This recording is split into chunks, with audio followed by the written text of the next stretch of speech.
Have you ever tried building a graph in DaVinci Resolve and just got frustrated trying to line up all the points, input the data, and then try to animate it or reuse the graph? I certainly have. And a lot of the macros and tools out there that offer to fix this issue just lack customization or they take forever to render. I've built a ton of templates myself and haven't released them because of those same issues. But I've been working on something that I think solves those issues and probably exceeds what you think is possible in DaVinci Resolve.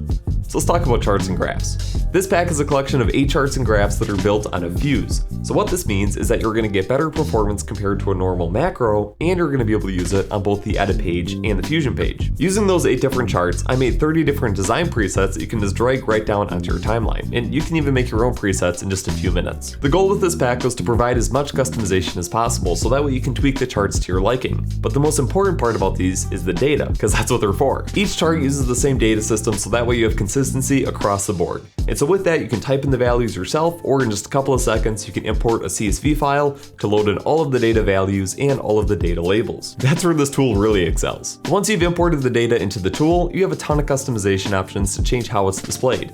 You can use the scale control to simplify how it's displayed, so that way it's easier to understand. You can use the prefix and append to add text to the data, you can change its legibility, change the scale of the graph, and much more. And that's just the data controls that are in all the tools. Once you get into the charts, you have the individual style controls. So on the bar graph, you can change how thick the bars are. On the line graph, you can change how big the dots are. The pie chart, you can change how big the circle is. And the cool part is that most of them have 2 different color modes. You have a global and individual. So global means that every section of the chart is going to use the same color. And then individual means all of the items are going to have their own color. Once you choose that, you can either set the color to be a solid color or a gradient color. So if you have a bar graph, you could have 8 different gradients, one for each one of the different bars. Going to the next page, all of the text customization. So you have a title for the graph, you can put a values description, a data description, you can change the font, the size, the color of all of that. Then from that page, you can change what the data labels say, and you can even override the data values, so that way you can put anything you want on the chart. On the animation page, you can choose which part of the charts animate, when they animate, and how they animate. That means you could have the chart animate on first, and then the data animates on a couple of seconds later. And with the data, you could have it rise up, you could have it right on, you could have it fade on. There's just a ton of options that you can change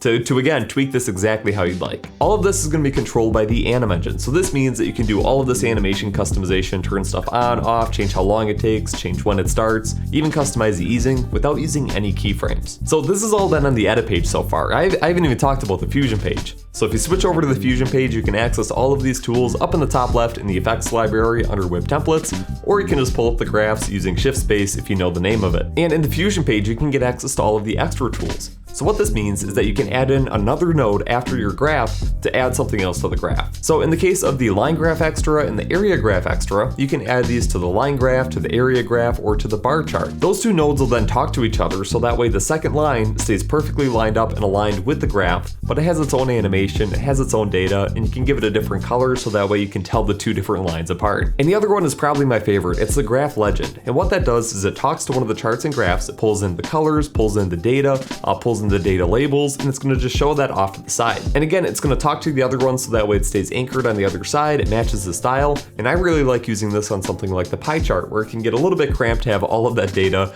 on the pie chart itself. While these tools might sound really complicated and hard to use, they're actually not. They're really simple to pick up. Once you learn one, you know how to use all of them. And to help with that, I've created a full training library that walks through all of these tools. If you want to watch that before you buy, you can find that on my website or link down below on this video.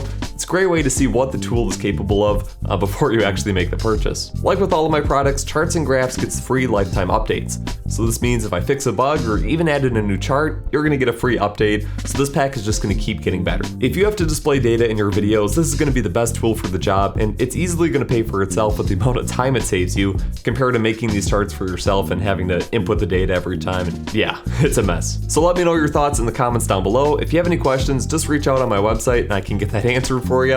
I'm excited to hear what you think and see what you're able to do with charts and graphs. I'll catch you in the next one.